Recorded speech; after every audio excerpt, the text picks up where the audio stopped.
We've had an incredibly long wait for Final Fantasy 15, but we finally got a few hours to play the opening chapters of the game. I'm Justin Haywald, and I'm here with Matt Espinelli. Matt, you got to play through Chapter 5 of the game, and I guess that's about 14 hours. I guess the first thing I want to know is, without going into any spoilers, because we've seen a little bit of what's going on in Final Fantasy 15 through Kingsglaive, through Brotherhood, the mixed media. What are your impressions of the story so far? Generally, this story, I find it very compelling. But at the same time, I feel like there's this sort of need to have to watch the other extended, or the expanded universe offerings that the Final Fantasy 15 has, because there are moments where I felt like they mentioned certain events, but the impact is not really as potent as it would be as if those events were in the game. So it's kind of a toss-up in some ways. It almost feels like it embraces people who have seen those things before. But so it sounds like you've watched them already. Yes, I have. It's actually the reason why I'm really into the story, to be honest.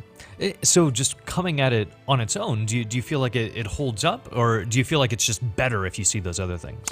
It holds up okay, but yeah, I totally feel like you'll get much more out of it if you watch the film and you watch the anime series, definitely. And what do you think about the characters so far? Because now this is your first chance to really get in depth and play as the game's main characters.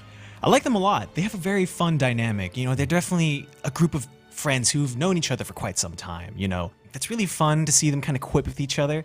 But at the same time, you can sort of get a sense of the relationships they have, right? These are guys who have been with Prince Noctis ever since he was young. And so when you see them bond and talk to each other, you can sense that they've known each other for a very long time. They're doing this because they have to, but at the same time, they do it because they know Prince Noctis and they're with him until the very end. Sweet are the fruits of one's own labor. Not half bad. You must be eager to learn more of the culinary arts. Actually, I'm eager to leave the cooking to you. My half-baked scheme, up in smoke. So we got a taste of this with the very first demo for the game, the episode Duskai, but we haven't really got a feel for that since then, and that's the thing that makes Final Fantasy 15, I think, more unique, is that it opens with an open world, that you're able to just kind of explore and do whatever you want. Right. So now having those opening hours, how does that work? How do you feel about that open world aspect?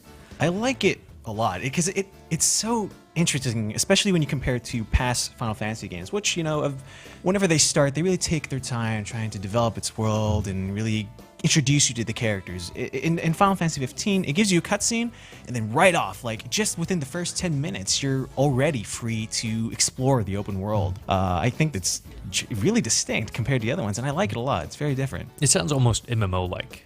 Yeah, totally.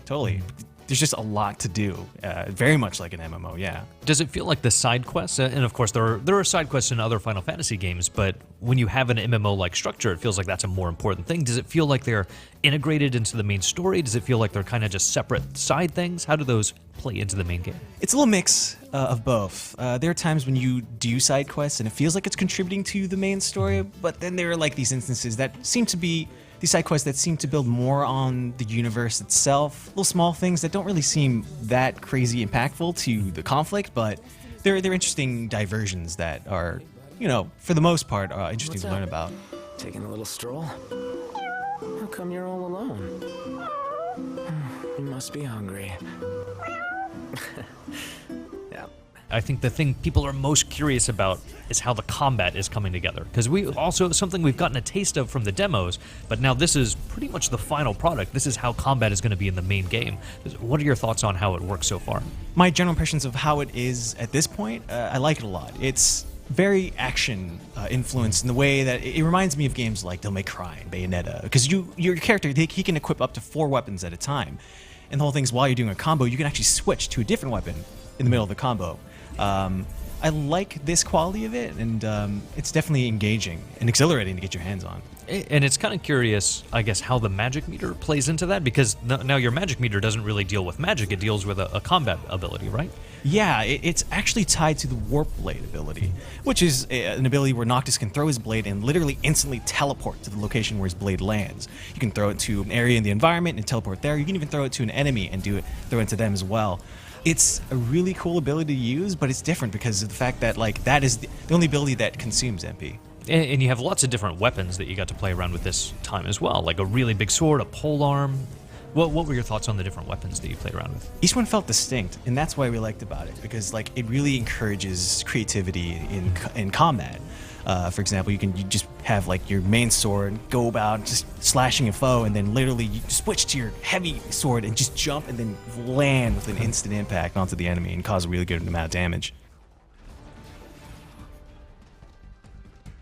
And it's not a Final Fantasy game without magic. And I think from the demo, I got the impression that it was more like Final Fantasy VIII, where I'm collecting spells and then I kind of just use them up. But it sounds like that's becoming a little bit more refined now in the final game. Yeah, it's definitely more complex than Final Fantasy VIII, where you just harness magic and just use it. This time around, you harness the magic, but you actually have to craft them into spells, which are tangible, real items that you can equip onto Noctis, or even his friends, actually. Playing onto the aspect of it being like a real tangible item, you actually have to be mindful of when you use magic, because if you use it while your friends are just pounding on an enemy, you can accidentally hurt them. For example, if you cast like Thunder, they'll literally stand there shocked and not do anything for 5 seconds. So there's a bit of a risk reward when you're using magic. Totally. You definitely have to be mindful of placement, for sure. Do you have a favorite spell? Like the effects that I saw looked really cool. Yeah, totally. I loved using the fire spell because of the fact that it literally burns everything around. Even like grass will kind of just start burning away. Also, one thing I really like doing with the spells is combining the curse effect onto the fire as well, because of the fact of like who doesn't like just setting an enemy ablaze and also cursing them while you're at it.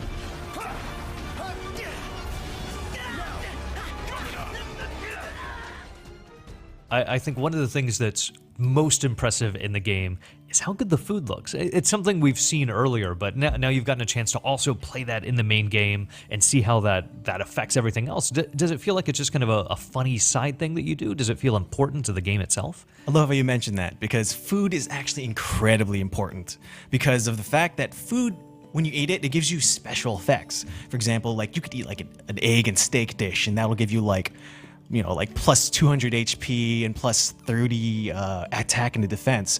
So you actually have to be mindful of what kind of food you eat, and also make sure to eat as much as possible, because it can be incredibly useful if you're going to take on a really tough enemy during a side quest of some kind.